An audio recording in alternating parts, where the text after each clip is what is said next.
Well, greetings and salutations, everybody. Welcome to the best damn movie-related show on the planet Earth, the John Campea Show, coming to you from right here on my YouTube channel. I'm, of course, your host, John Campea. It's an awesome honor and privilege, as it is every day, to have you, my international friends, gather around the virtual water cooler with me as we talk about our favorite things in the world, movies and movie news and TV and Game of Thrones and Avengers Endgame and all that sorts of good stuff. Now, I'm going to let you guys know Robert Meyer Burnett is not here today. He had, a movie he had to go and do some work on, unfortunately. He'll be back again tomorrow, don't worry. But joining me here today, of course, as always, is Ashley Whalen. Ashley, how you doing? Hey, I'm good, John. Good morning, everybody. I had a great weekend. Game of Thrones plus Endgame for me on Thursday. It was awesome. It was a delightfully geeky weekend for Super everybody. geeky. It was a Great. weekend of, some people would say it was a weekend of Starks. Of course, we had Tony Stark in Endgame. We got the family of Stark in there. A lot of stuff to talk about. And you know what? I got to tell you something. Ash, I did, me, Ann, and Corey, we do this post show after Game of Thrones. We did our show last night, our post after the episode. I had to pull it down. I had to take the video offline this morning. How come? Because I was an idiot. Because yesterday I did a 5-hour Avengers Endgame spoiler discussion, right? Just talking spoilers from Endgames for 5 hours. And then we rolled into watching Game of Thrones, and then we did the Game of Thrones post show, and somebody asked a question comparing Endgame to Game of Thrones, and me, because I'm an idiot, my mind was just in Avengers Endgame spoilers, so I said something that was a blatant spoiler for Endgame. Mm-hmm. And I had some people call me out on it, rightfully so. Totally rightfully so. I'm completely embarrassed that I did it. And I just decided, you know what?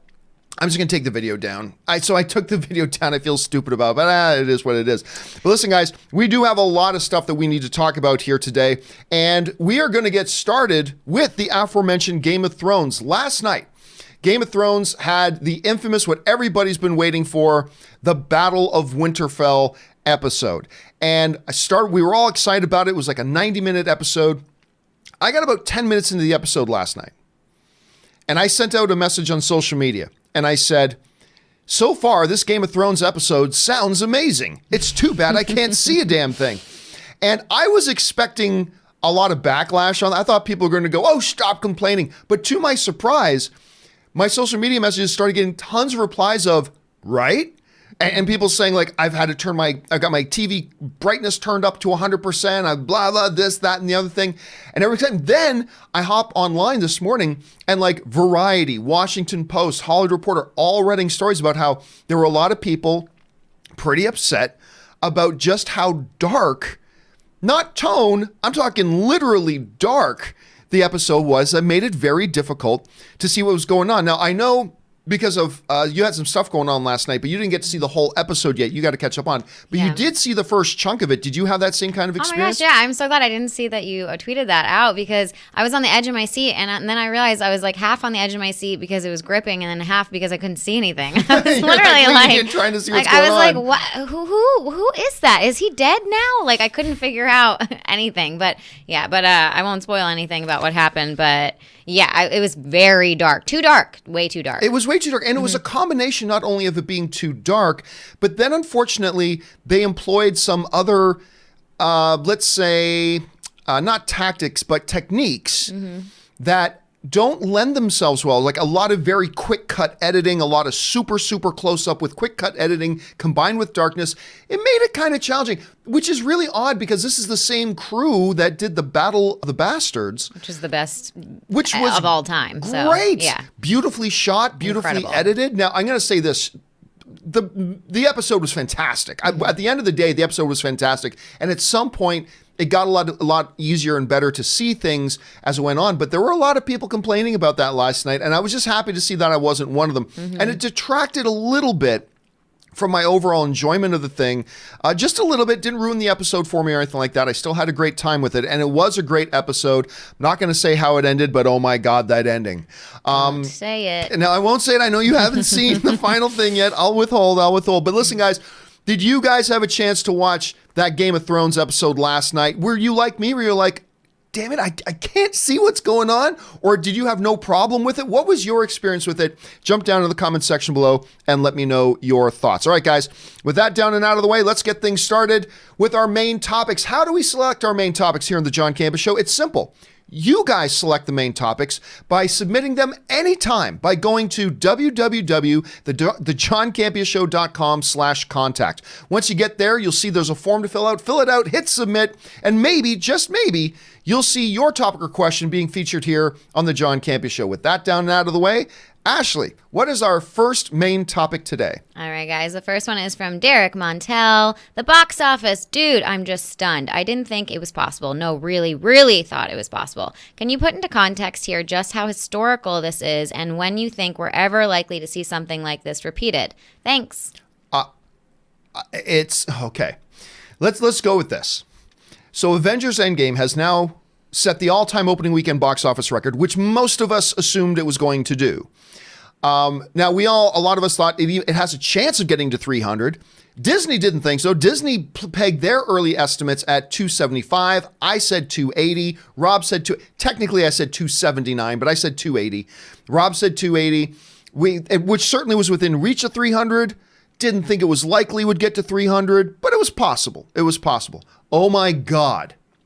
It didn't just get to 300. It massively surpassed 300, absolutely decimating the opening weekend box office record that was held by its previous film, Avengers Infinity War, of 257, 253, somewhere in there like that, coming in at $350 million.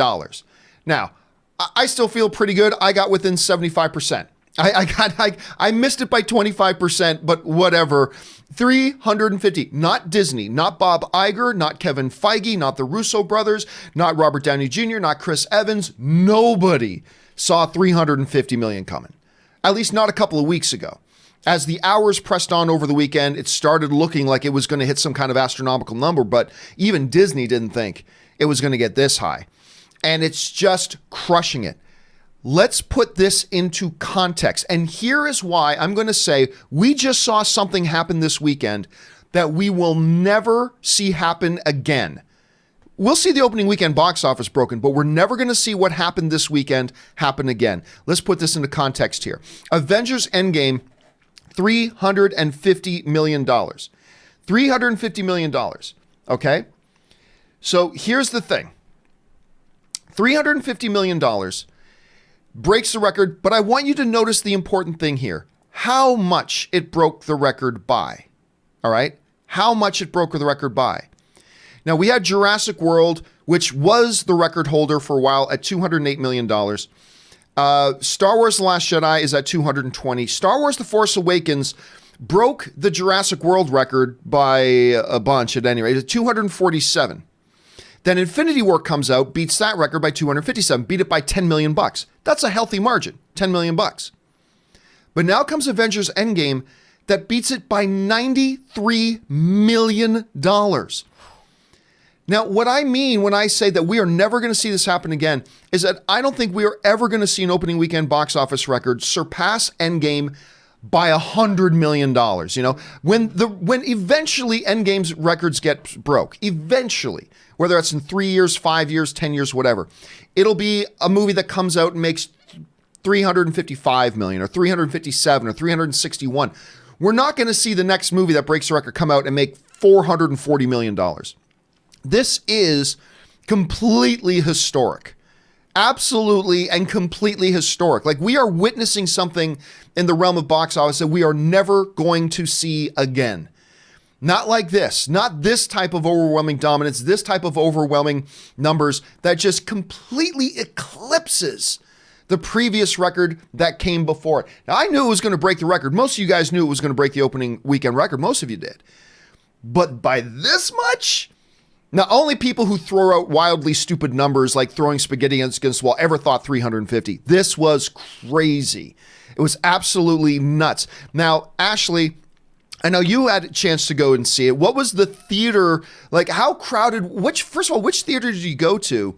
And like, Was it a madhouse? Was there a lot of people there, more than normal? Yeah, I know. I went to the ArcLight on Thursday at like a 6 p.m. screening and totally sold out. I got there early. People were literally running in the parking lot. Like felt like chaos. Like people were running to the theater.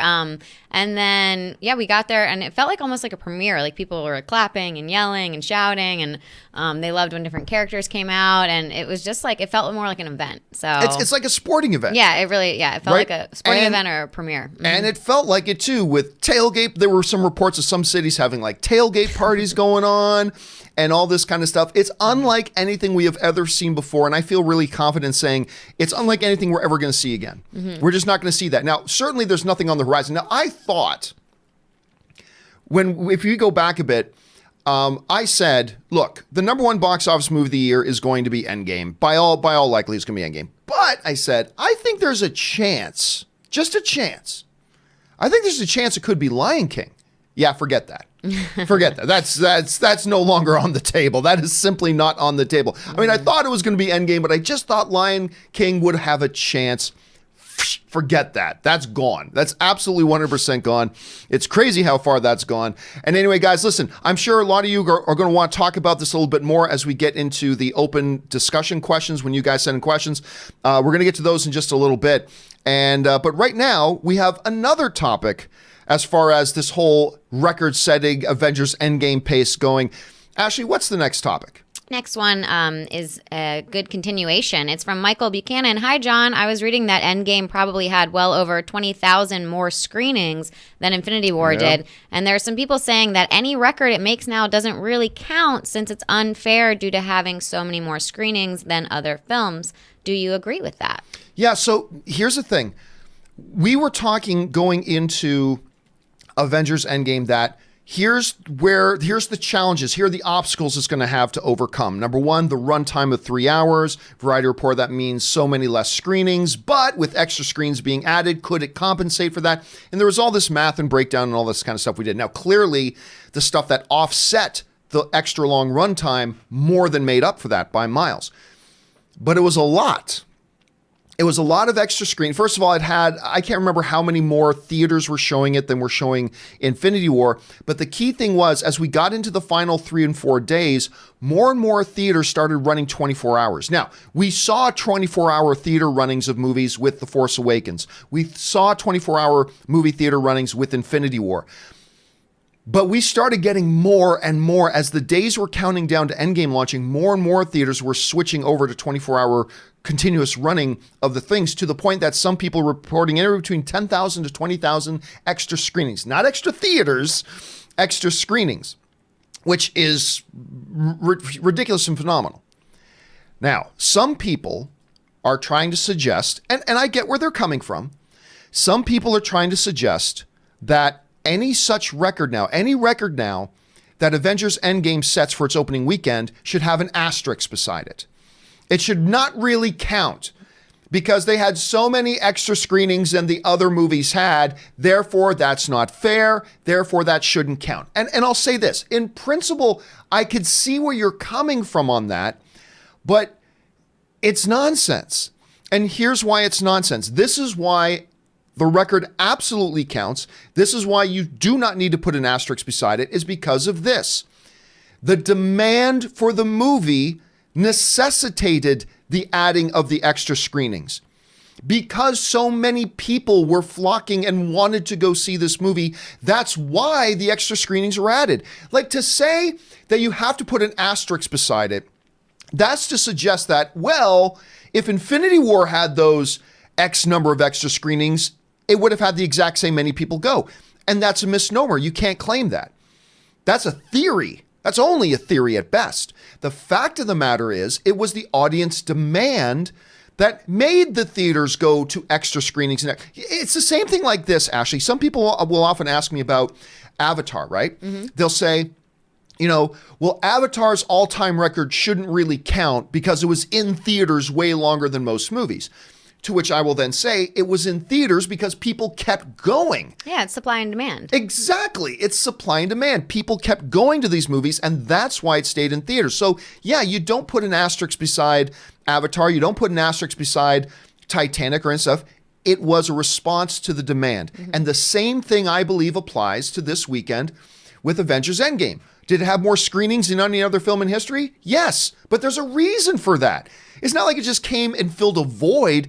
People were wanting these tickets, and the tickets that were available were getting sold out like that. We all remember what happened on April 2nd when the tickets went on sale and websites were crashing and all that kind of stuff. So yeah, this is a record, and yeah, it counts.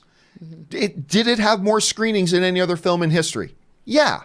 But there was a reason for that, and that completely legitimizes, in my opinion at any rate, whatever record it sets at this point. So anyway, that's how I can see it. I can see why the question is raised. I get it. But I think if you really sit down and think about it, it becomes pretty clear on what it is. All right.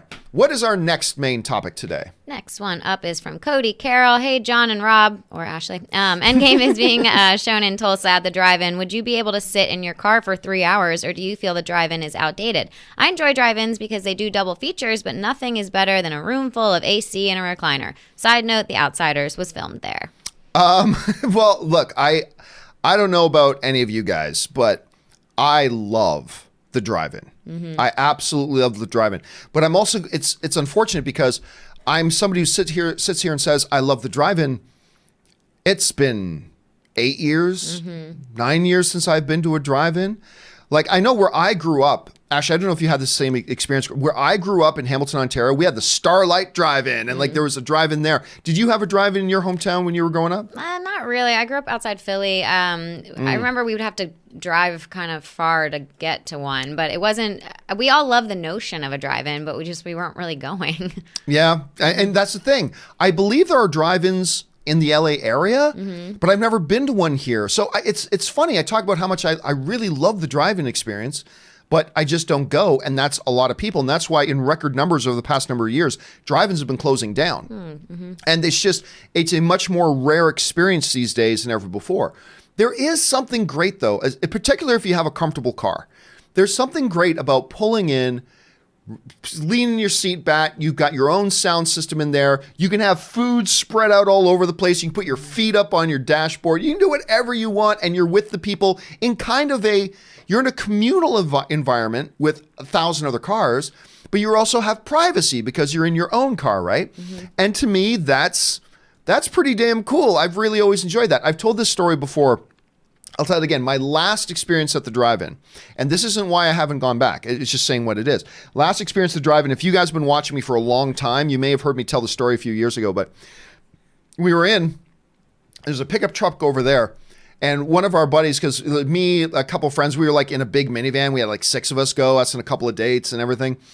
And like one of my friends is like, is that what I think it is? And we're like, what? And we're like over there, and there's a pickup truck. There were literally 2 people standing, having sex in a pickup truck in the back, standing. And it's like, well, I guess this is a triple feature. And it's an X-rated movie. They've got this one over here. We have Independence Day here, and we've got this going on over here. That's not why I haven't gone back. It's not like it traumatized me or anything like that, but it's just kind of, you have free expression when you're at the drive-in theater, right? So I haven't been in a long time. Is it still relevant? Listen, you can still be in existence and not really be relevant. And it's with a heavy heart that, no, I don't think drive-ins are all that relevant anymore. And I don't think they have been for a long time. But that sucks because it's such a unique experience. I have great memories of my parents taking me to double features at the drive-in because there was always 2 movies you got for the price of 1 car. And they would play, and I used to love that stuff, but it's just something that's going away. And listen, you need an awful lot of real estate.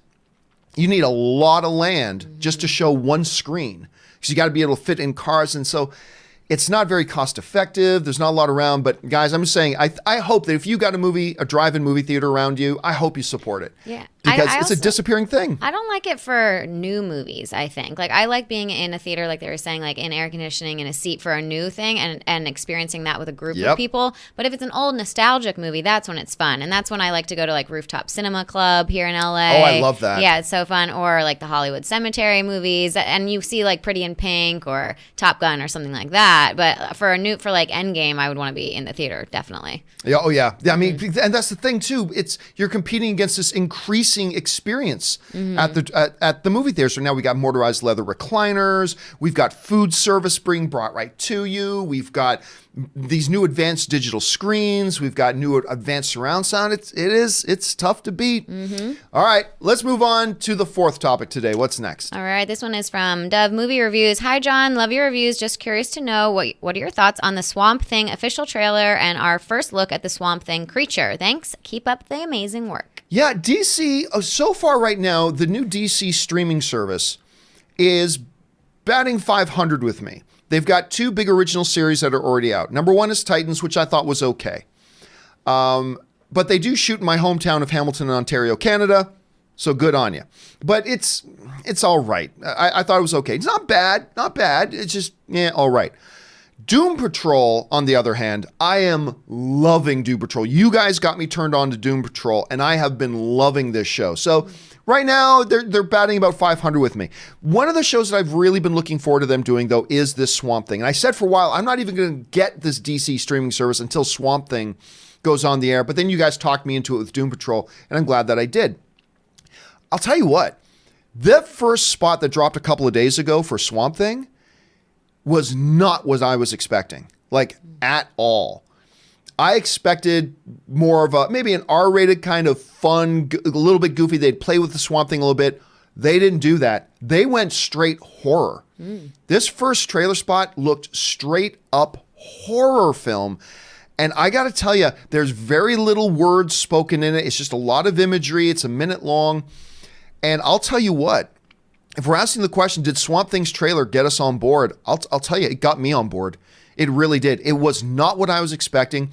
I think the creature looks great. Now, ultimately, who cares? I mean, that's not going to make the show any better, or wouldn't make it any worse if the costume didn't look all that good. Look at Black Lightning. That's a horrible costume, but I love that show. Anyway, but I did think he looks great. That horror element, it looks like they've got a pretty decent little budget for a streaming show. So, hey, look, I'm on board. We always talk about this with movies. If the job of a trailer is to take whatever level of excitement you're at, whether it's high, whether it's low, whether it's non-existent, the job of a trailer is to take your excitement level wherever it is and just bump it up a couple of notches from wherever it is. That's the job of a trailer. And if a trailer can get you a little more interested in the property, then the trailer's done its job. On that criteria, I think this Swamp Thing spot more than did its job, because I was already interested in it. I was curious about it. They showed this completely unexpected. Boom. It really shot up my enthusiasm. So I am looking forward to this a great deal. Now, actually, I don't think you have the DC streaming service yet, right? So you haven't had a chance to see Titans or Doom Patrol. My friends are actually starting now to mock me because I'm constantly talking about Doom Patrol. I think everybody should watch Doom Patrol. If you get a chance, Ash, you should watch Doom Patrol. It's R-rated, but Brendan Fraser, I mean, it's awesome. It's a lot of fun. It's a lot of laughs. It's really imaginative, totally quirky, really out there. Cool. It's just great. I love it. All right, with that down, let's move on to our final main topic today. What's our final main topic today? Yeah, I'll try to check that out. Last one is from Sophie. So Disney released a new TV spot for Aladdin. It features what looks like a brand new scene that wasn't in the animated movie. The scene shows Aladdin sneaking into the palace, pretending to be a servant in order to see Jasmine. They banter, and the scene ends with Aladdin saying, "When you have nothing, you have to pretend you own everything." I thought it was cute, but I know hardcore nostalgia people might take offense to it. What are your thoughts? By the way, the TV spot is called Rags to Wishes. Yeah, the journey the marketing for Aladdin has taken has been a little bit of a roller coaster. It came out with something that didn't get everybody excited. Everybody was complaining about the look of the genie. Then it came out with another thing later, and all of a sudden everybody all was forgiven. It's like, no, now we're on board. I'll say this. I have been getting more and more on board with this. Now, Guy Ritchie is directing it, and I love Guy Ritchie as a director. Although even I admit it was an odd choice picking him to do an Aladdin movie. Not a bad idea, just a very odd idea. I never would have matched him with that. I never would have thought that would have been a fit. These from Rags to Wishes spot, and there was another spot that came out just before that, by the way. I think it's been a wonderful mix of new material, like this spot you're talking about in the email with him sneaking into a room and everything, and nostalgia play, whether it's the Prince Ali March Through the City Streets or the Never Had a Friend Like Me spot, all this kind of stuff, seeing Abu and all this kind of stuff. It's been a great mixture in the last little bit of the nostalgia with the new, and I've been appreciating it a great deal. Look, I don't know what everybody wants. It seems like when we get a movie like this coming out that's based on an old beloved thing, if they show something that is just all reminiscent of the original, people go, well, what's the point of making this if you're not going to do anything different?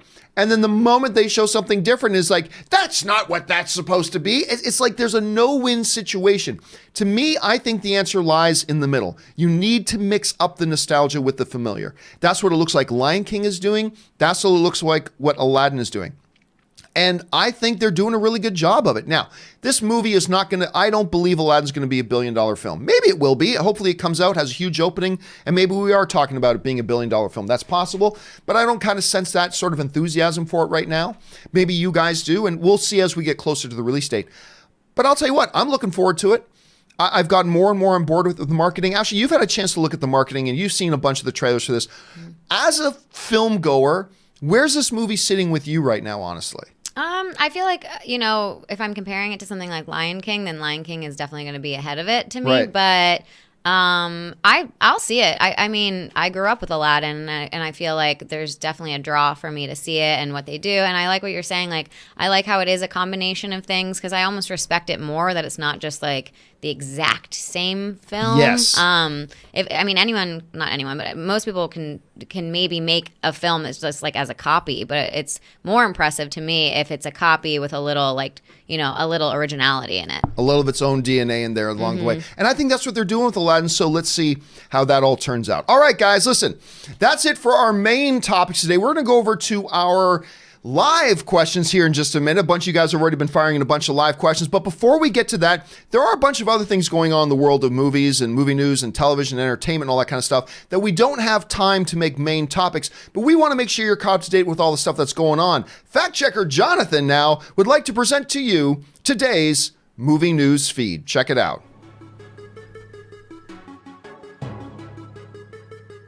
First up, it looks like Netflix is at it again. Fans of Santa Clarita Diet will only have the latest third season to enjoy. Bad news for fans after that season finale cliffhanger, as Slash Film reports. Almost exactly 1 month after Netflix's dark comedy series Santa Clarita Diet debuted its third season, the show starring Drew Barrymore and Timothy Olyphant has suddenly been canceled. Showrunner Victor Fresco and executive producer Tracy Katsky expressed their gratitude in a statement. Like our audience, we were all in on Sheila and Joel.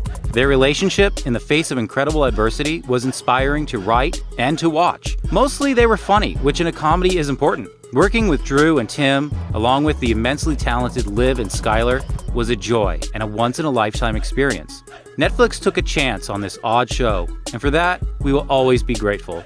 They were supportive, ever positive, and appreciative of our work, until about noon today. Still, they were just one phone call away from being a perfect studio.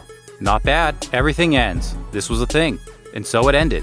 We'll miss it, but are proud of the work we did, and will always appreciate the love and enthusiasm we felt from our audience. If it was up to them, Sheila and Joel would continue for another 10,000 years. Unfortunately, Santa Clarita Diet joins Netflix shows like One Day at a Time, Bloodline, Hemlock Grove, Love, and Narcos, which were all canceled after 3 seasons. Next up, Chloe Grace Moretz has signed up for Tim Story's live-action Tom and Jerry film. From ComingSoon.net, the actress will play Kayla, an employee at a posh hotel who seeks the help of broke alley cat Tom in order to rid the location of pesky mouse Jerry before he ruins a glamorous wedding event. The film will feature an animated and silent Tom and Jerry, whose shenanigans will take place in a live-action world. This is the first in a series of similarly designed projects from Warner Brothers, with the others being Space Jam 2 from producers Ryan Coogler and LeBron James, Scooby-Doo, which Chris Columbus is currently overseeing, and a Wile E. Coyote vs. Acme hybrid feature, with Chris McKay from the LEGO universe as creative supervisor. Next up, when we think of famous director-actor duos, a few come to mind. Duos such as Scorsese, DiCaprio, Tarantino and Jackson, Spielberg and Hanks, as well as David O. Russell and Jennifer Lawrence. But that partnership almost didn't happen.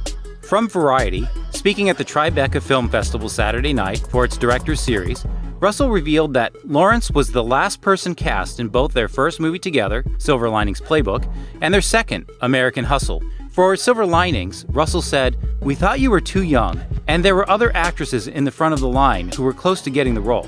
As for American Hustle, however, Lawrence was busy with other movies and technically not available. The two went in depth on their partnership, from when they first met, the movies they've done, and even teasing their future team-ups. Without revealing more details, Russell told Lawrence on stage, "I'm writing something for you now." What that turns out to be, we'll have to wait and find out. The two also touched on American Hustle, showing two scenes of the movie, including one which could have been very different. Lawrence's character, Russell revealed, was originally supposed to hang herself.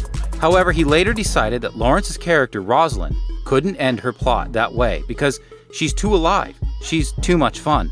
Instead, she had to decide to divorce Christian Bale's character. Next up, Avengers Endgame is the culmination of 10 years and 21 films worth of storytelling, and Marvel has gone to great lengths to limit spoilers. The film's directors, Anthony and Joe Russo, went as far to ask fans for their discretion in an open letter, and publications were issued strict guidelines when it came to what plot points could be disclosed in early reviews. Unfortunately, these measures aren't always enough. As consequence of sound reports, a man outside a cinema in Causeway Bay, Hong Kong, was brutally beaten after he began revealing spoilers to Endgame. According to Taiwanese media, a man dressed in white, who seemed to have just exited the cinema after watching the 3-hour movie, started revealing spoilers loudly by the entrance. Cinema goers who were waiting to enter the doors were fuming, and some reportedly went to beat the man up to teach him a lesson. The photo, shown here, ignited many discussions with fans claiming that he got his just desserts served, or that they felt good seeing this. Avengers Endgame is in theaters now and has made over $1 billion worldwide in its opening weekend.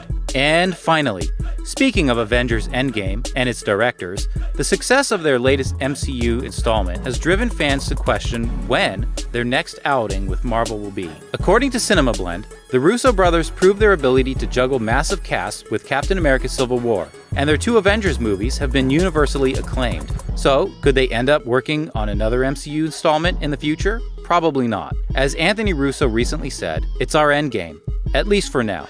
We don't have any plans for now to make any more Marvel movies. It certainly may come up in the future at some point. We have a wonderful working relationship with Marvel Studios and a great passion for what they're doing. Given how much pressure has been on the brothers over the past 4 to 5 years, the time has come for them to step away from the Marvel Cinematic Universe and work on different projects. Although that doesn't mean they'll never return to helm another Marvel blockbuster. Just what lay ahead for us in Marvel's Phase 4, we all eagerly await to see." And that will do it for today's installment of the Movie News Feed. And now you are all caught up on all the stuff going on in the world of entertainment and movie news. Thank you so much to fact checker Jonathan. That was his first time doing that. I think he did a great job. Thanks for that, fact checker. All right, guys, it's now time for us to go to our live questions. You guys have been firing in live questions. Let's hop on over to them. So, Ashley, what's first up in the live questions? First up is Taylor Yeats. Have you seen the Supernatural season finale? I did. A few people talked to me about that before. I love Supernatural. Everybody knows I love Supernatural. I hated the season finale. It's the first time I've ever said I straight up hated an episode of Supernatural. I mean, I like some more than others, but I hated it. It's all what they did with the character Chuck. They totally retconned that character. They made him something that he has never been before, all for the sake of setting up their big season, their final season next year. I didn't like it at all. Hopefully the season gets me back on board. All right, what's next? Darth Susius. Morning, guys. Mr. C, you are an evil man. I sent like 10 questions 14 hours before discussion started, but then you went and read them in a different order. Now mine won't be answered until like part 50, LOL. Actually, Darth, I didn't read them in the opposite order. For those of you who missed it, Rob and I did a 5-hour Avengers Endgame spoiler discussion yesterday, and there are still a ton of questions left over. And we did read them in the order that they came in. Now, on the screen, you saw me reading from bottom to top, but that's just how YouTube organized. The bottom were actually the first questions that came in, and then it worked its way up, and that's the way we're reading. So, Darth Suthius, I know you sent them in early, but believe me, we did not read them out of order. We read them in the order they came in. We just we only got about 25% of the way into all the questions, and we did it for 5 hours.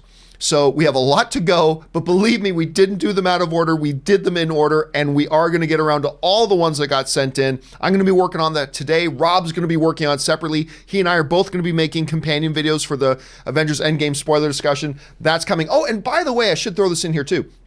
Some of you may have noticed that the companion video for Friday's John Campea Show hasn't gone up yet. Yeah, it was a crazy weekend. I'm sure you guys can understand with Game of Thrones, Avengers Endgame, all that kind of stuff. So what I'm going to do is I'm going to take those leftover questions from Friday's John Campea Show, and I'm going to put them in one companion video with the leftover questions from today. So then we'll be all caught up. All right. What's next? J Meister 25. Friend tried to tell me that everyone predicted Endgame would make 300+ million opening weekend. Sorry, but nobody thought this would happen, even me. Well, I'm not going to say nobody, but look, everybody comes out when there's a big movie coming out. Some people come out and say, it's going to make $4 trillion. You know, everybody does that, but only a few people actually legitimate. Like I said, even Disney didn't predict it. I think we all started to see it had a chance of doing it. Some people did start predicting as we got closer to it, which is when you should be making your real predictions, is when you get close to the release. And some people did. There are some people who did. I had it close. I had it about 280. But it exceeded it. But it's like everybody then comes out of the woodworks and says, oh, I knew it. Well, I'm sure you did. But, I mean, it is astronomical. I mean, and what we got to be talking about here is, again, this is cinematic history that I doubt we're ever going to see happen again. It's just absolutely phenomenal. And we'll see what kind of legs the movie has. I have some questions. I think a lot of people have some questions about how the legs, because remember, a lot of movies come out, right? And they're big. But they still have other markets to open in, and so the worldwide numbers just keep going up because more and more markets get added. Remember, Avengers Endgame opened everywhere. It's now done. It doesn't still have China to come. It's already counting China. It doesn't still have the UK to come. It's opened in the UK. It's opened everywhere now. Plus, we got a number of big films coming over the next number of weeks, whether it's Detective Pikachu or Aladdin. We've got Godzilla coming, all these types of things. It'll be interesting to see how the legs hold up. But certainly what we just saw for its opening weekend was indeed cinematic history. All right, what's next? I kind of want to know how many people, like how many bodies it is for $350 million. Well, I mean, what you do is, the basic math on that is the average movie theater holds 250 people. Mm-hmm. The average price of a movie ticket is $10 in North America. Now, some much higher, some a little bit lower, but they say the average is about $10. So probably about 35 million times people went in and bought a ticket to go see it. It's just nuts. Just nuts. All right. Christopher Benson sent in a super chat. Thanks, Christopher. Syrian Douglas, this weekend is one I will never forget. What an event. And that's the thing. When you get to go to movies that are like events, like it's like people are tailgating outside, people are cosplaying going to it, it heightens the experience for me. I love it, so I'm with you on that. All right, what's next? Patrick Conway, I wonder what Jay Cameron thinks of the Russo brothers. I think I remember them talking about I think they're all actually, honestly, I think I remember reading they're actually friends, like behind the scenes. I think they're actually know each other and they're buddies. So I could be, I might be thinking of another pairing, but I do think that. So yeah, there you go. Although, James Cameron's going to be, because look, I'm telling you right now, Titanic as the number 2 all-time movie is going to fall.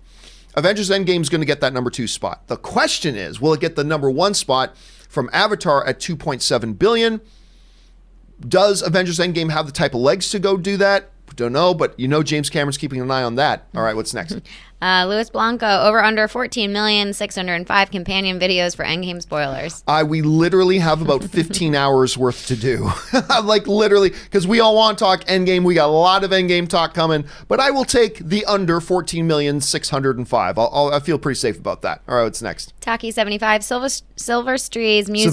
Silvestri's music at the end of Endgame is similar to his Castaway theme, which is one of my favorite movies. So emotional. I actually think the soundtrack. Oh, I almost gave away a spoiler again.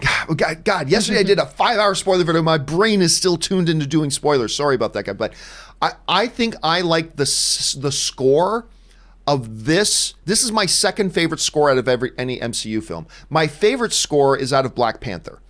And I'm not talking about the songs. I'm not talking about the soundtrack, but just the score. I think my all-time favorite MCU score is the Black Panther, but this might be my second favorite. Sylvester did a great job with it. All right, what's next? My favorite score for movies lately was Up. I love that too. What's it called? No. Up in the Air? No, Get Us. Excuse me. Us. I kept wanting to say Get Out. Yeah, Us. It was incredible. I'll tell you what. Anna's ever since we saw that movie, Anne didn't love that movie, but she loved it, the music in it, and ever since then, she's just, every time we get in the car, it's, I've got 5 on it. That's all that plays in the car from now on. Anyway, what's next? Jeff Crow, I think Game of Thrones cinematography crew got advice from the crew who also made Alien vs. Predator Requiem for last night's episode. Haha. Well, here's the funny thing. A lot of people were pointing blame at the cinematography or placing blame at the director. This is something that should have been done in post-production in color correction, because all post-production goes into a process of color correction where they do that. It easily could have been. I don't understand how you had a bunch of creative professionals sitting in a room and looking at the big screen as they're doing color correction going, yeah, this looks fine. It didn't look fine. The episode was great, but it did not look fine. And I think the vast number of people mentioning that kind of distracted from them a little bit. And so I don't blame the cinematographer. I blame post-production on this. It should have been fixed in post. It really should have been fixed there. Anyway, that's my thought. What's next? Matt SF Jada, over under 100%. You were wrong about Endgame box office. Well, I wasn't. I mean, I wasn't. I said it would be a big hit. It was. I said it would break the opening weekend box office record. It did. And I got to within 25% of the actual landing place. Now, I didn't think it would cross 300. I knew it was possible. I said it's possible, but I said I think it's unlikely. Disney thought it was unlikely. But there you go. So I don't know. How close do you have to be to say you were right or wrong? Do you have to be like within $1? Do you have to be within $100 million? Do you have to be within 90%? Do you have to be within 75%? I don't know. But look, it made more. It's just safe to say it made more than I thought it would. And I'm super thrilled for its success. We are seeing box office cinematic history at this point, and that's always fun to see. All right, what's next? Alpha O, do you still think Marvel botched Endgame's marketing? I never thought they botched Endgame's marketing. Look, let's go back. When they put out their first couple of trailers, now this is in March. When they first put out, going back all the way back to March, when they put out their first couple of spots, I said, these are good. These are really good. But I think there's a missed opportunity here because they're targeting the existing fan base instead of the new fan base. And I said that for a while. But I still thought they were good. And I never said they botched the marketing campaign. And then April 2nd came. And what did I say leading up to April 2nd? I said, I believe on April 2nd, they're going to put out a big pop trailer. There's going to be a new trailer. And with that pop trailer, it's going to end with tickets on sale now. And then what did they do? April 2nd, that trailer dropped. It was the big pop. And then since April 2nd, Marvel has spent $200 million on marketing with about 18 TV spots that were all dynamite spots, to the point that I had to just stop watching them because I didn't want to see any more of the TV spots. But they put in $200 million to the spots. So early in the marketing, I was very vocal. I said, look, I think there's a missed opportunity here. These trailers are good, but I think there's a missed opportunity to broaden the appeal instead of just the existing fan base. But then April 2nd hit, and I said, oh, here's your pop trailer. And since April 2nd, their marketing has been, they poured $200 million in, flooded with these big TV spots. So yeah, I never really thought they botched the marketing campaign. There just was, in the early days of the campaign, I thought they were missing an opportunity, but then they more than made up for that once April 2nd hit, and with all the TV spots, they more than made up for that and crossed that a long time ago. All right, what's next? Willow Yang, you can make your own movie universe with all your Endgame spoiler discussions. Yes, I could. I think when it's all said and done, our Endgame spoiler discussions might be longer than all the movies of the MCU combined. It's possible. All right, what's next? Star Killer, I want to see Galactus or Adam War as the next villain. Adam War? Adam War? Oh, you probably mean Adam Warlock. Well, you're not going to see Galactus. I mean, look, Kevin Feige's already come out and definitively said, guys, nothing from X-Men or Fantastic Four for a number of years. They already had their plan for the next 5 years before the Fox deal happened. He said, we already had our plan, so it's going to be a little while. It's going to be a while before we see that. Adam Warlock's been on the table for a while. I think when we see Adam Warlock come into play, though, if we ever see him come into play, it's going to be involved with Guardians of the Galaxy. That's just my guess there. So it won't be Galactus, not anytime soon, but we'll see where they go from there. Look, we need without going into any spoilers, we got to see where Spider-Man Far From Home goes. And to really get a sense of where, look, we just saw Endgame, great, but we're going to need to see Far From Home to get a sense of where they're going now. Endgame focused on Endgame, which is perfect. It didn't focus on world building. It didn't focus on setting up the next big things. It just focused on Endgame, which I thought was perfect. Now we got to see Far From Home to see where they're going, and then I think we're going to get a lot of clues. All right, what's next? Zach J. Reviews. Tell us the story of how you made the anniversary. I'm not going to go into a 45-minute discussion now about how I made my movie The Anniversary. Look, I decided everybody talks about wanting to write a book, or everybody talks about wanting to make their own movie. I decided to do it. Both, actually. And so I wrote a script. I got some people together. I raised some money. And I made my movie, and that's how I did it. I'll go into more detail in some day, but I mean, I can't do a full discussion of it right now, obviously. All right, what's next? Ray Mooney, what is your best experience at a theater? I think I've told this story before. My favorite experience at a theater was the first time I went to see the first Avengers movie. It was with a bunch of jaded, crotchety, crusty film critics at the El Capitan Theater in Hollywood, California. They showed us our first advanced screening for it for the press about a month and a half before the movie came out, and we all came out shaking.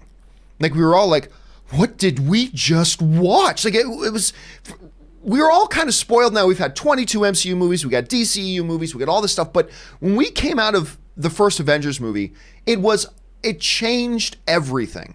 That Avengers movie changed everything, and everybody came out, and they were all just standing on Hollywood Boulevard in front of the theater, like, just looking at each other, like, what? Like, what kind of experience did we just, it was crazy. And I think that probably to this day remains probably my favorite movie-going experience. Do you got a favorite particular time you went to the theater, Ashley, to see something? No, I mean, I had a blast when I went to Sundance. Oh, nice. Festival, 2 years ago. But yeah, that just reminded me when I saw the first Spider-Man ever in the theater. If we're talking about comic book movies, that blew my mind when he's going from building to building. I was like, I remember like how in awe I was of like the whole new world that they opened up. That was nuts. Yeah, it was crazy. All right, what's next? Murray Reich saw Endgame yesterday, and it was great. Humor, emotional action, etc. Overall, me and my friends' shared experience was a big plus. We were speechless when the film was over. Thank God I don't have to avoid spoilers anymore. That is actually, hearing from a lot of people who are coming out of seeing Endgame, everybody's talking about how much they enjoyed the movie, yes, but the other thing coming out from a lot of people is, this 3-week-long exercise of having to avoid all the spoilers, staying off social media, being so careful on YouTube, and which friends I'm talking to and which friends I'm not. It's funny, Murray, that so many people are actually highlighting that part as much as the experience itself of watching the movie. They're talking about, yay, I don't have to avoid spoilers anymore.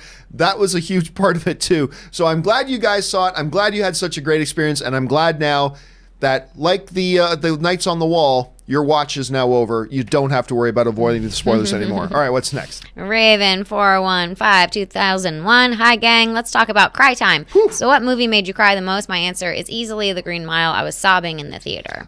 No doubt. I think the last movie that made me, I can't remember what order they came in. Absolutely the movie that made me cry the most. And without exaggeration, I remember being in a movie theater in Saskatoon, Saskatchewan, Canada, and there were literally Hell's Angels bikers in the auditorium for Roberto Benigni's masterpiece, Life is Beautiful. Everybody was sobbing like infants when that movie ended. Everybody was just weeping and crying. It is one of the most beautiful films ever made.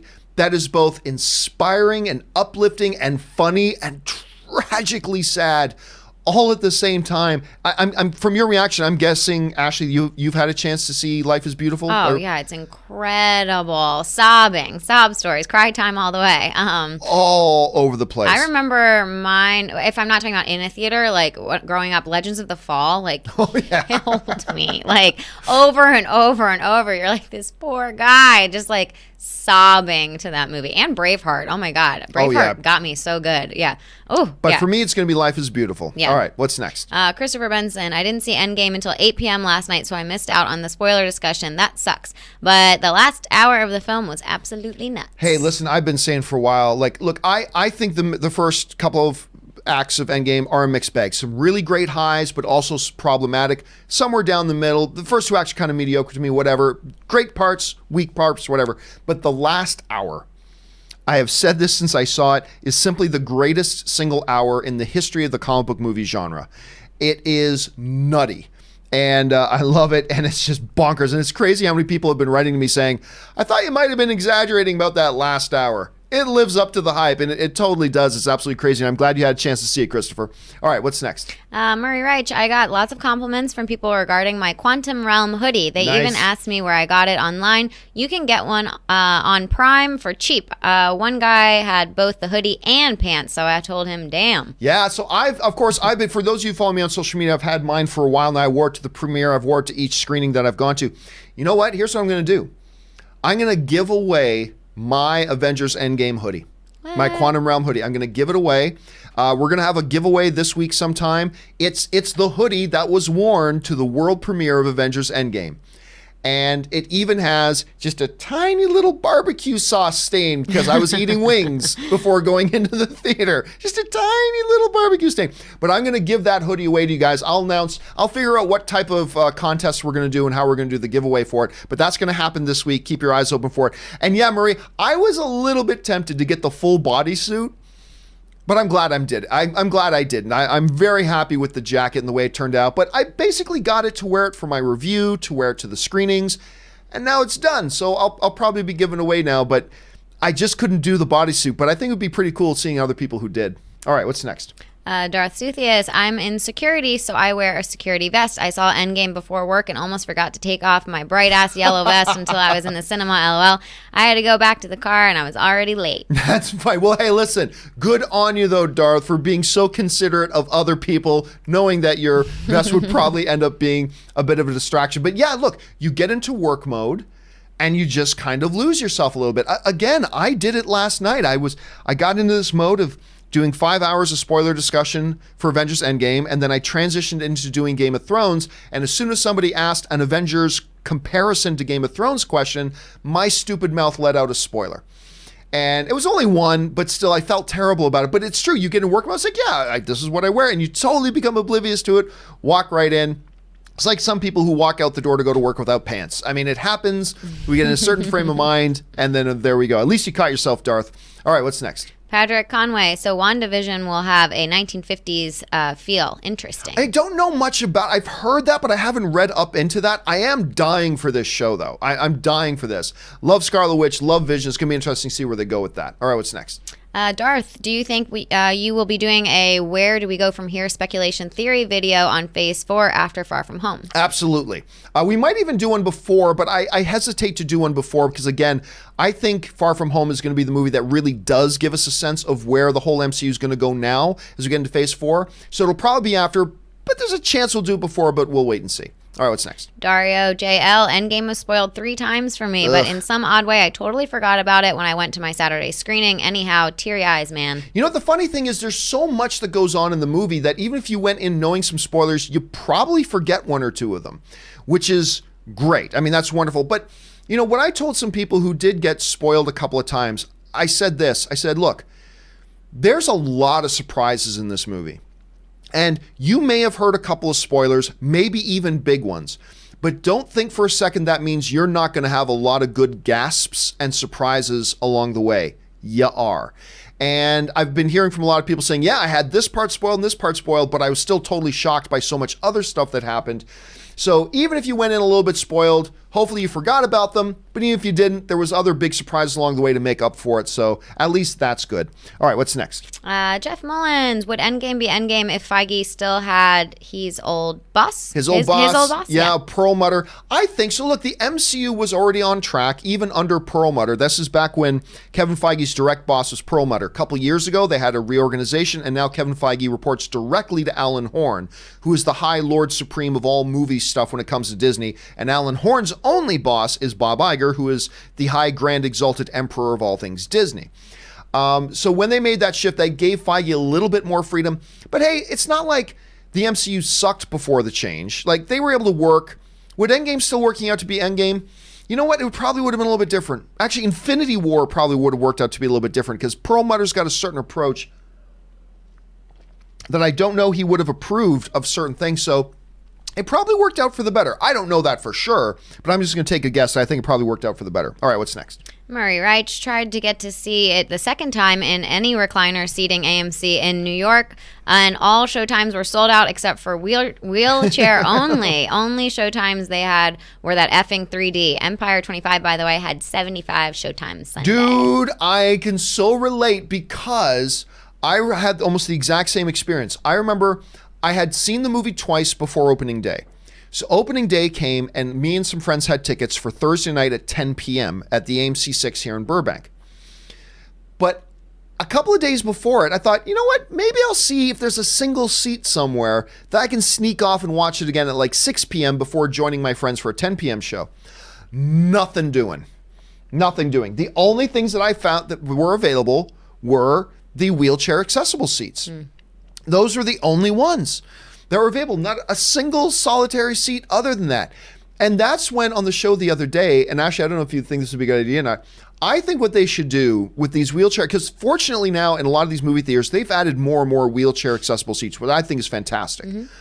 What I think they should do is do what a lot of airlines do with standby tickets. I think you should be able to go to the theater and be in a standby line, right? Be in a line where it's like, okay, I want to see the screening of Endgame. I know it's sold out, but there's 12 wheelchair accessible things in here. And if 10 minutes after showtime, which at that time they're still just showing trailers, but if there's a showtime for 8, if at 8:10 there are still unsold wheelchair accessible seats, I think they should then go to the standby line and say, okay, you can have seat with. I think that makes sure that the people who need those seats get them, and then at the last second, if they're not being used, other people can go in and use them. I don't know. Is that? That's a great idea. I mean, good. I mean, why not? Seats are seats. If they're open, they're open. So why not? Yeah, let people, spend money and see the movie that they want. It'd be a win-win for everyone. I agree. All right. What's next? Murray. Wow, I can't believe the last time I didn't see a post-credit scene was by Fantastic Four. Yeah. No post-credit scene. I was surprised. I remember a few weeks before Endgame came out, somebody asked, do you think they're going to do post-credit scenes? And I'm like, yeah, I think they will. I think they'll do at least one. It ain't going to be Galactus, and it ain't going to be Fantastic Four, and it ain't going to be anything X-Men, but I do think they're going to do one. They didn't, which I was, quite frankly, I thought at the very least, with Spider-Man Far From Home coming out in 2 months, I thought at the very least they'd do a little Spider-Man Far From Home tease, but they didn't even do that. And you know what? Not a bad decision. But here's the thing. It's gotten to the point now that we're 22 films into the MCU now. Everybody expects a post-credit scene from a Marvel movie. So everybody does what they don't do in any other movie. They sit in that seat for that extra 6, 7, 8 minutes, just sitting through the credits, waiting for post-credit scenes. I almost wonder if they shouldn't take it upon, if the theater shouldn't take it upon themselves to let people know, hey guys, just so you know, there's no post-credit scene in this movie. So you're not wasting another 8 minutes sitting there through credits. Now, I'm not saying we shouldn't give the filmmakers the respect to sit down and watch credits, but I'm saying if you're not normally somebody who stays there that extra 5 minutes and you got to go to the bathroom or you got to get home to the babysitter, you go do whatever, then at least now you know that as soon as the movie's done, you can get up and go and do what you need to do. Because I'm telling you, the screenings I was in, Ashley, people stayed the entire thing. Yeah. And when then no post-credit scene came, it was, the people were upset. It's like, come on, you should have let us know there was one. I don't know. I can see both ways of looking at it. I keeping it a little bit of a surprise, because then it's like a little treat, when you're sitting there and then you don't know if it's coming and then it comes, you're like, yes. But when it doesn't. It sucks. People get upset. All right, what's next? Murray, I just want to give a PSA announcement that certain rankings on Box Office Mojo contain spoilers, so be warned. Obviously, I'm not going to say. Ooh, I'm not familiar with what it is you're talking about, but thank you for letting people know that, Murray. That's a good PSA right there. Thank you. All right, what's next? Robert Johnson, I lost faith in New Mutants a long time ago, but if they dropped a trailer today that heavily featured Maisie Williams, I'd be excited again. Again, I don't want to go into spoilers for Game of Thrones last night, but Maisie Williams is becoming more and more of a badass in this show, and her popularity is never going to be higher than it is now, but look, I was so intrigued with New Mutants when that first trailer dropped 18 years ago. When that first trailer dropped in 1975, which is it just feels like forever ago. They went with that horror aspect of it instead of the traditional comic book feel, which was just another new, different thing Fox is doing with their movies. Fox was doing some really bold things. They gave us that R-rated Logan. They went and did something totally different with Deadpool. And then this New Mutants also looked totally different from anything. And there's been problem after problem after problem and delay after delay after delay. And it's to the point now that even because a long time ago, people said, John, do you think this thing's even going to hit theaters? I said, of course it's going to go in theaters. But now even I am like, I don't know that this thing's ever going to see the light of day. It might just go straight to Hulu. It's not going to be on Disney Plus. So, because I think it's going to be R-rated. It might go straight to Hulu or something, but I'm having my doubts now. But I don't know. Even if they dropped a new trailer tomorrow, I don't know if that'll get me over my pessimism over it. Hopefully it does. All right, what's next? DWG Patty, Endgame in 15 minutes, have avoided all spoiler. Oh, hey, man. That means right now you're probably in the theater as we speak. I hope you're having a great time, man. All right, what's next? Josh Quick, hello, John. The movie theaters were so packed over the weekend. My question is, do you think there will ever be another 300 million opening weekend movie? Oh, yeah, ever? Yes. The Avengers Endgame record of 350 will be beat. Be another, yeah. Yeah. I never said that. Mm-hmm. Ever? Mm-hmm. Yes. Yeah. It's just, I don't think we're ever going to see another movie beat the previous record by $93 million. I don't think we're ever going to see that again, but we are going to see records get broken. We are going to see this happen. Do I foresee any movies coming that are going to be the ones to do it? No. Lion King's not going to do it. Star Wars Episode 9 is not going to do it. Nothing I see in the foreseeable future is going to do it. But eventually, yes. Whether that's 5 years, 10 years, 20 years from now when every movie ticket is $300 a piece, yeah, it's going to happen. It just may be a really, really long time. All right, what's next?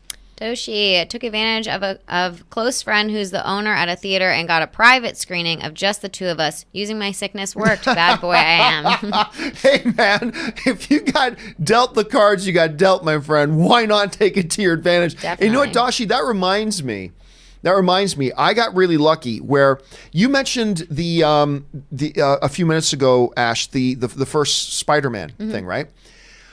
I remember I was at Star Wars Celebration in Indianapolis. This was a few weeks before Spider-Man, or just before Spider-Man, the original Spider-Man movie came out. And we were with, it was me, my buddy Dave, and I think I was also hanging out with, I think it was Eduardo, the filmmaker from the Blair Witch Project, and one of the vice presidents of Lucasfilm. And my buddy, who was also one of the higher up guys at Lucasfilm. And they said to us, hey, we got a local theater in town here, and the owner's going to open it up for us to go in alone and watch this new Spider-Man movie. You want to go? And I was like, hell yes. So we got to go, and we got to have like 5 or 6 of us in this big movie theater, and we watched Spider-Man, and it was a great experience. So Doshi, man, if you can have those experiences, that's awesome. I'm glad you got a chance to do that, man. All right, what's next? Johnny Grenda, 1.2 billion opening, 96% on Rotten Tomatoes, A+ on CinemaScore. I'm not quite sure how you can say this was any more of a win. A+ CinemaScore, 96% on RT. I don't really care about the global box office numbers on opening weekend. I care about the global box office numbers when it's all said and done. Opening weekend, I only really consider domestic because that's the only thing you can have equal comparison to. But 350 million opening weekend, 1.2 billion worldwide, A+ CinemaScore, 96% Rotten. How do you make it any more of a win? Like how? It's just, it is across the board victory for Marvel. And right now, I'm telling you right now, the shareholders and stock owners of Disney and the board members are all calling Bob Iger right now saying, you bring back the entire Avengers cast again, because this movie is going to make us more money in this aspect than any other film we've ever done. So that's something to consider. All right, what's next? The new Ulysses Smith, I don't know if it will, but it sure can be possible it beats Avatar's record, and I'll be helping that by going to see Endgame a few more times after seeing it 5 times already. Need my fix. LOL. And then he also... I hope this isn't the last Avengers movie ever. See, here's the thing, though.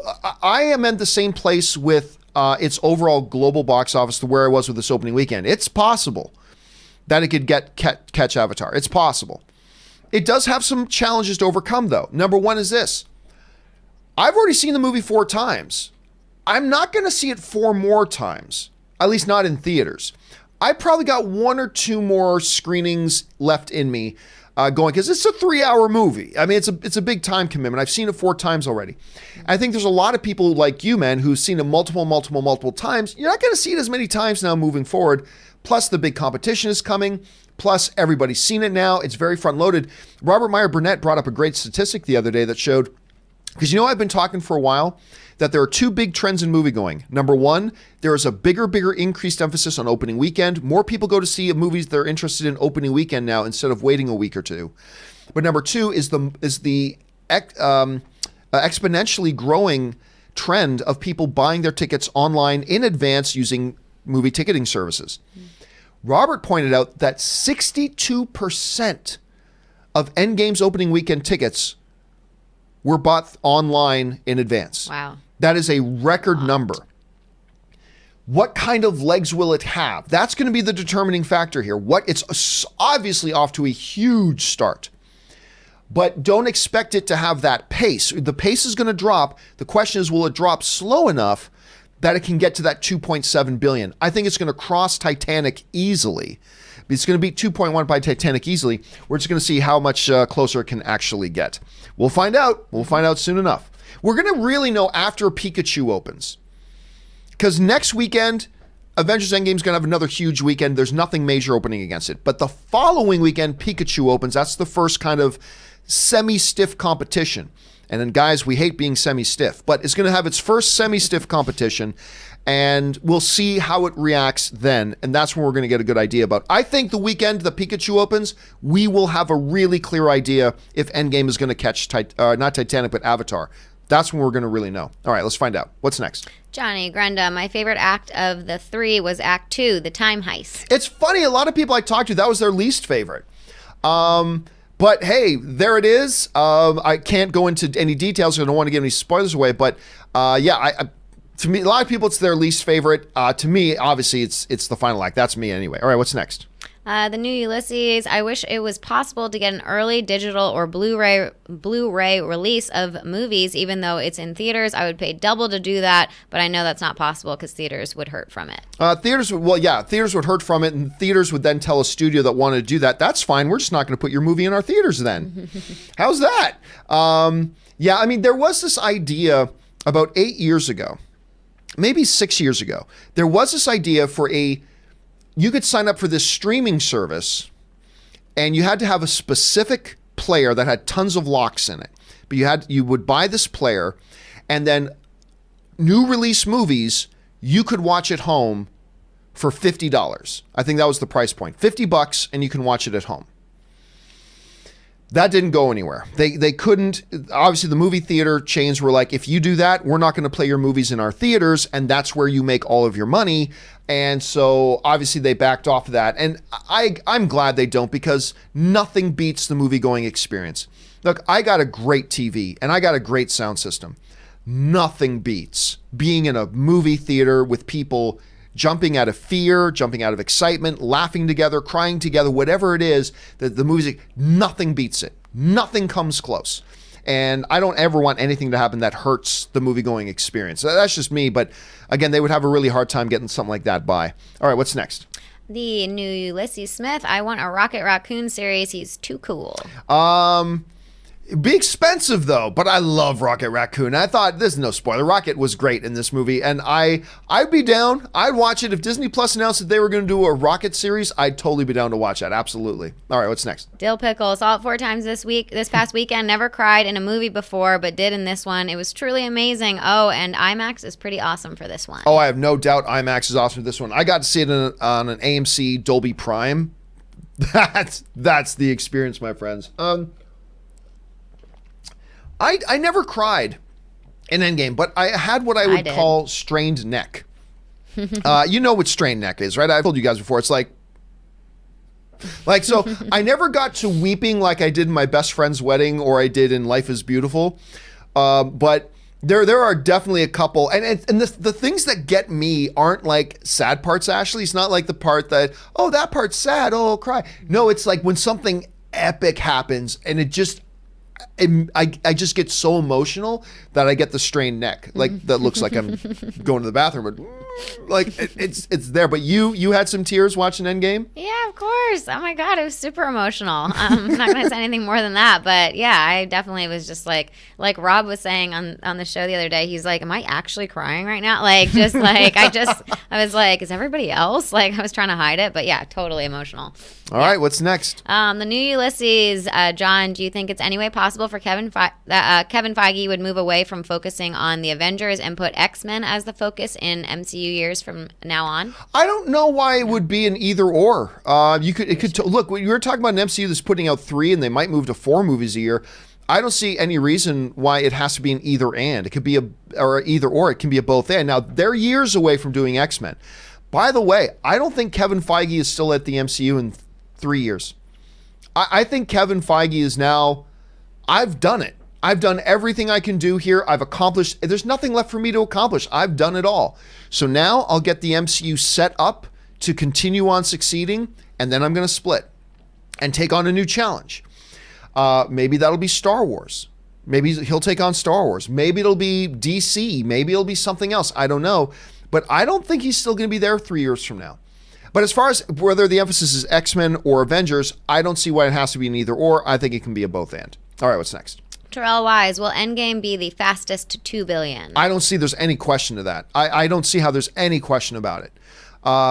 It'll be $2 billion, and it'll absolutely be the fastest to get there. I have no doubt about it. Not a lick. I mean, anything is possible. Maybe Pikachu makes a 1.5 billion opening weekend and just crushes Endgame. I don't know, but anything's crazy possible. But I have very little doubt it will be the fastest to 2 billion. All right, what's next? New Ulysses. Has anyone else realized that Dolby screens are just as big as IMAX screens, and Dolby has the better sound system and seats? So why do IMAX? Well, remember, there's a couple of different types of IMAX, right? There's the true monstrous IMAX screens, and then there are these great other more regular theater size IMAX screens, which are bigger than normal, but that a lot of people refer to as LIMAX, because they're not truly the full IMAX screens. But listen, I'm telling you what, even the IMAX Junior screens are big, gorgeous, beautiful experience. But yeah, it's all a matter of preference, New Ulysses. Like, there's some people who still prefer that, and that's great. It's all about preference. Whatever works for you, that's the right answer. For me, nothing tops that Dolby Prime experience. The dual laser projection system, the sound, just the seating environment. To me, nothing matches it. But hey, man, if I'm going to see an Avengers Endgame screening and the Dolby Theaters Prime, I ain't going to shed a tear for getting to go in and watching it in an IMAX screen either. I love that experience as well. All right, what's next? New Ulysses. Is it true John Cena and Mr. John Wick Keanu Reeves were cast in Fast and the Furious 9? Wow. If it were true, at least adding Mr. John Wick, I don't know about Cena. Maybe they should have got Batista if they want to replace The Rock, which I don't know why, but Batista would be better than John Cena. Hope it works out. You know, it's funny. It's because John Cena, he still has a lot to prove as an actor. I think he's got some really decent comedic chops, but I still think he struggles a bit as an actor. Let's see where that goes. But him and Dwayne "The Rock" Johnson have been talking a while about Dwayne Johnson putting him. I mean, Dwayne Johnson has cast him to be in a movie that Dwayne Johnson is producing, not necessarily he's going to be in it though. So they've been talking about working together. I don't know if it's true at this point. I haven't read enough to find out. It's possible, but I don't think that if you got to replace The Rock, I don't think you just automatically go to another former wrestler. You can choose anybody you want. But I'm like, by the way, have you seen that trailer for Stuber? Mm-mm. You haven't? Mm-mm. It's with Dave Bautista and Kumail Nanjiani from The Big Sick. And it sounds stupid, but the trailer's really funny. You guys should check it out if you get a chance. You guys know I've always loved Dave. I think Dave is the best. And he's just getting better and better as a performer. So let's see how that all goes. All right, what's next? Rusty 9110. So Endgame has proven that the theoretical opening weekend cap is well above 300 million. So what do you think that cap is? Showing times seats available in a 3-day window. Well, it's tough to say. The theoretical limit is this. Here's what the math would be of the theoretical limit. How many screens are there in America? All right, so start there. Take that, go an average of a 2.5 hour movie on average, okay? Probably a little bit shorter than that, but just for argument's sake, say 2.5 hours. So you take the total number of screens, multiply those screens by the number of screenings you can do on one screen in 24 hours. Then, I'll just pull up a calculator here. Let's just do this right now. All right, so the number of potential screenings you could do in 24 hours divided by 2.5 equals 9.6 screens. So let's say 9 screenings.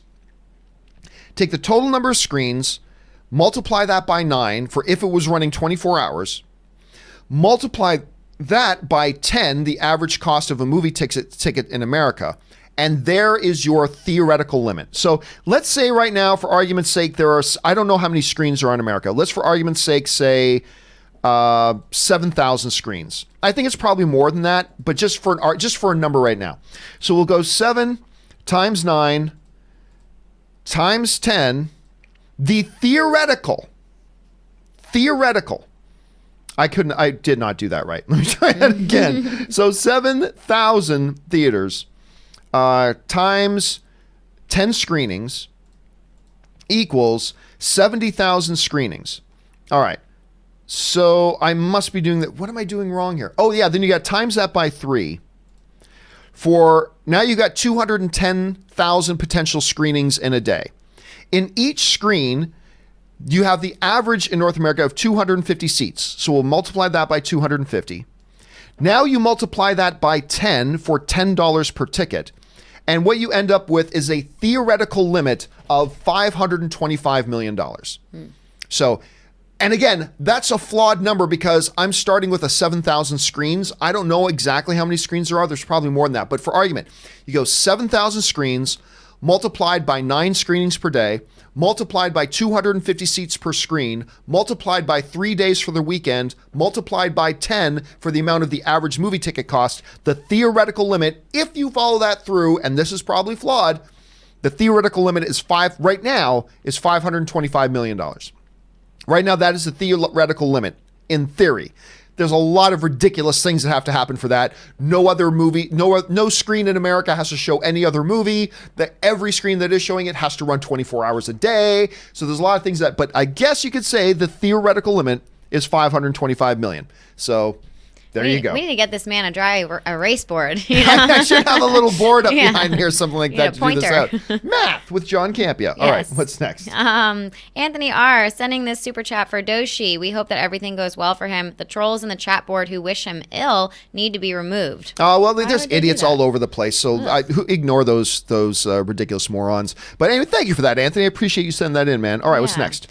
Duna Star, first Endgame, then Game of Thrones episode 3. My heart can't take it. It was a geek lollapalooza this weekend with Endgame and Battle of Winterfell on Game of Thrones. I don't know that we're ever going to get a weekend like this again. It was truly magical, truly historic. All right, what's next? Jabin Carter, the Russo brothers can finally rest and watch the sunrise on a grateful fandom. Yeah, as Jonathan, fact checker Jonathan mentioned in the movie news feed, they said now they're done. They have no more plans to do any other Marvel films. That doesn't mean they can't come back sometime a few years from now if they wanted to, but right now they said they're done, they're moving on. They've got a lot of other projects they've started moving on, and I think they've earned it. I think they've earned it indeed. When you're talking about Winter Soldier, Civil War, Infinity War, Endgame, they've done enough. It's time for them to move on and flex their creative muscles and other things now. All right, what's next? And then they'll do some time traveling and come back or something and start all over again. EADGBE, what if what am I saying? What if I Am 3's kid becomes Kang in the future? Then what if Iron Man 3's kid becomes Kang in the future? Then Iron Man 3's kid becomes Kang in the future. That's literally the answer to your question. All right, what's next? Captain exclusive. Is this an accurate breakdown of Endgame, John? Act 1 equals... Okay, you know what? Don't even read it. I didn't read the rest of it. I don't want to see what it's just in case it contains a spoiler or something like that. It's not terribly It doesn't? spoiled, but... Okay, go ahead then. Okay, Act 1 equals dinner and good conversation. Act 2, kissing on the couch. Act 3, bedroom shenanigans. Okay. I never would have thought of it in those terms, but that's actually not bad. That's actually not bad, Captain Exclusive. All right, what's next? Brian Jones calling it. Doctor Strange shows up in black and white solo movie or BW solo movie to bring her back to the Let's present move on. time. Next one. Okay. Timothy Platt, Endgame was great and all, but the Battle of Winterfell may be the greatest thing I've ever seen. Well, I mean, if I had seen it, maybe. There was a lot of things that we just didn't see, but it was a terrific episode. I mean, it was a lot of excitements, a lot of thrills, but it was a terrific episode for sure. All right, what's next? Pool of Dead, I thought the MCU would peak with Endgame, but after seeing this, I will never predict any MCU movie again. Yeah, I mean, look, everybody says... I've had a few people saying to me, oh, well, now it's all downhill from here. It's like, you know what? No. Like, we've been saying that for years and years and years and years. And Endgame, to me, as great as it is, to me, it's my number 5 favorite MCU film. Out of 22, and most of them are pretty damn great, that's still really awesome. But it's my number 5 favorite MCU film. There's still mountains to climb in the MCU. There are still new horizons to explore with the MCU. They still got a ways to go. Hang it. So I'm totally in agreement with you, Pool of Dead. All right, got time for a few more here. What's next? Stephen Mina, Battle of the Bastards is greater than Battle at Winterfell. I might agree. Yeah. But they're both great. But yeah, I might agree with the Battle of the Bastards comment there. You think so too, Ashley? Well, I didn't get to finish. I had like a family thing last night, but I didn't get to finish the Winterfell. But Battle of the Bastards to me is one of the best episodes of any show I've ever seen, or war shows, anything I've ever seen in my life. I mean, the way it was filmed was incredible. So agree. I mean, it's hard to top. I don't even think anyone will. And then it just skipped down. Oh, no. Now you got to skip it. So we got Connor Chandler, Alex Lopez, and Orlando Ramirez all just send in super chats. Thank you so much for that, you guys. All right. And then Jack that's where we are, right? Jack Dries. Okay. Hi from Boston. What's your favorite 2019 film so far? You know what? I hate it when people ask me that. I don't blame you for asking me that. It's just that then I have to try to remember what exactly came out in 2019 so far. Right now, oh gosh, what would I say? I don't know. It would probably, right now it's a little bit of a toss-up between Shazam and Endgame for me. Because some of you might be surprised to hear that. I like Shazam a lot more than most people did. I was completely enthralled with Shazam. I love that movie. And by the way, guys, how's this? Right now, in the box office, there are 3 comic book movies in the top 5 at the same time. Shazam's number 5, Captain Marvel's number 2, Avengers Endgame is number 1.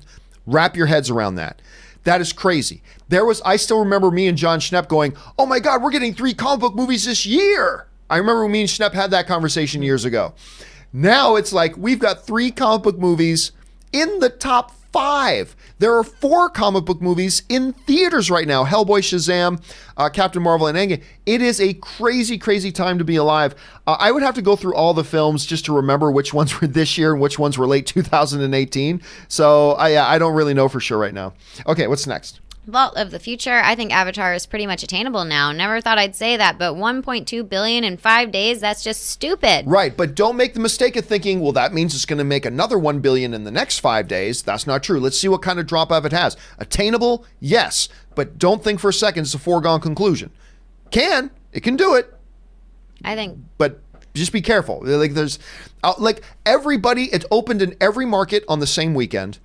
Everybody went to go see it multiple times. We'll have to see what kind of legs it has. That's what's going to determine it. Again, I think we won't know for sure whether it will or won't until the weekend Detective Pikachu opens.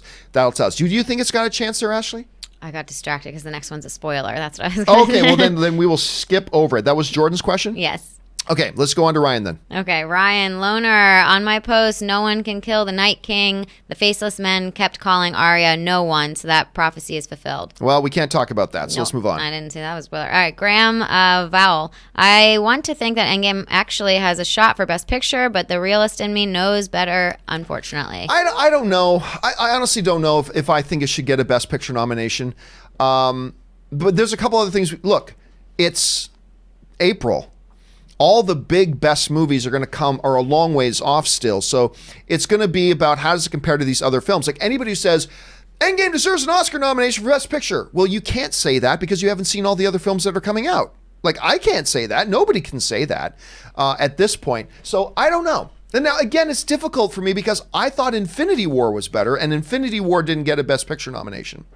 So, but it's such an audacious movie that I think the Academy is going to be overwhelmed by it.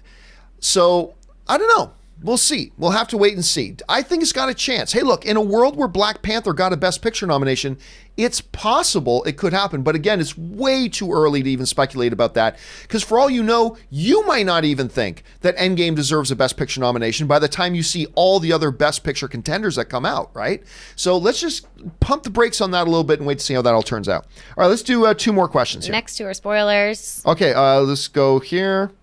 Hollywood 25 saw Game of Thrones episode. Agree darkness was terrible, but think it was on purpose since characters can't see, not just post-production error. It doesn't matter if it was on purpose or not. Like, I heard some people trying to defend it saying, well, they're trying to make you feel the confusion that anybody who was there would have felt. I get that, but there are other techniques to do that. What's the point in watching something if I don't know what I'm watching? You know, you go through all this effort and struggle to set up and compose these shots, get the actors there with their makeup and the environment and the costuming and all that kind of stuff. And then you present it in such a way that we can't see it. We don't appreciate it. We can't understand what's going on. There is a middle ground. You can make us feel immersed in it and make sure we can see what it is we're watching. Now, look, I don't want to dump on it too hard as if it ruined the episode. It didn't. It didn't ruin the episode. I'm just saying that was a flaw and that was a mistake. And they should make sure they don't do that again for, the 3 episodes they have left. But future shows, the Game of Thrones spinoff, the Lord of the Rings one, the Witcher one coming, whatever, make sure you don't make that mistake again because we like to be able to see what we're watching. Okay, last question of the day. The bearded one. So there are 17 Titans in, what is that? Godzilla King of the Monsters. Yeah, Godzilla King of the Monsters. I think most will die in King Ghidorah if they show any of the others. Thoughts? I don't know. I'm just gathering from what I saw in the trailers, it sounds like most of them are following King Ghidorah around. If I'm interpreting the trailers right, I think they're following him. So I'm sure there'll be a couple that oppose him that he may kill. I think Mothra is going to be dead.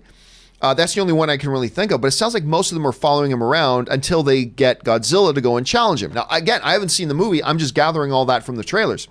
So we'll have to see how all that kind of sets itself out. All right, guys. That will do it for today's installment of the John Campea Show. Thank you so much for being here. Listen, for Sir Ivan Bennett, Jake, and everybody else who still has Super Chat questions coming in. Don't worry, I'm going to take those, add them to Fridays, and I'm going to do a big companion video today to make sure your questions that you asked today are going to get answered. That video will be up this afternoon. Keep your eyes open for that. I want to thank, of course, Ashley Whalen for being here today. Ashley, where can people find you online? You guys can find me on my Twitter at AshAttack1 or my Instagram is Ashley Whalen, and there's 2 I's in my first name. And you guys, of course, can follow me on social media simply at John Campea. That'll do it for us for now, guys. Thank you so much for being here. My name's John Campea, and until our next video, bye-bye.